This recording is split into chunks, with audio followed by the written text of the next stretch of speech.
Түркістан облысында конституциялық реформалардың негізгі басымдықтары мен өзгерістері талқыланды. Өңір активі бас қосқан жиынға аймақ басшысы Нұралхан Көшеров төрағалық етіп, елімізде аса маңызды саяси реформалар жүріп жатқанын атап өтті. Жиында жаңа конституция жобасы талқыланып, көпшілікке түсіндірілді. Қатысушылардың ұсыныстары да тыңдалды. Жиында Конституциялық комиссия мүшесі облыстық мәслихат төрағасы Нұралы Әбішев ел болашағы үшін жасалып жатқан ауқымды реформа еліміздің саяси құқықтық және қоғамдық дамуына оң серпін беретінін атап өтті. Азаматтардан түскен 2000-нан астам ұсыныс жан-жақты қаралғанын жеткізді. Жалпы конституция нормаларының шамамен 86%-на өзгерістер енгізу көзделіп отыр.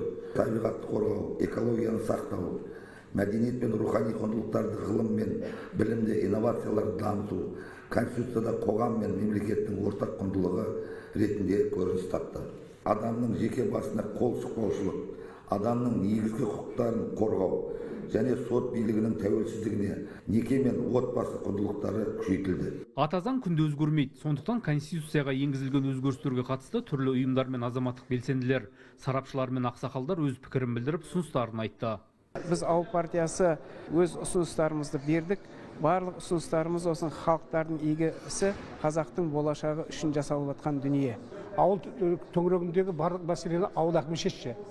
Содан кейін одан түсетін салық түсімдері сол ауыл әкімінің билігінде болса. Қазір енді біраз түсімдер түсіп жатыр ғой. Соның өзінде ол жеткіліксіз.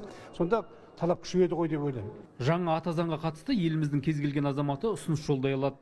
Конституцияның жаңа жобасы бойынша енгізілетін өзгерістер көптің дауыс беру мен жалпы ұлттық референдумда қабылданады. Жандос Жұмабек, Ерболат Әбіш, 24 KZ, Түркістаннан.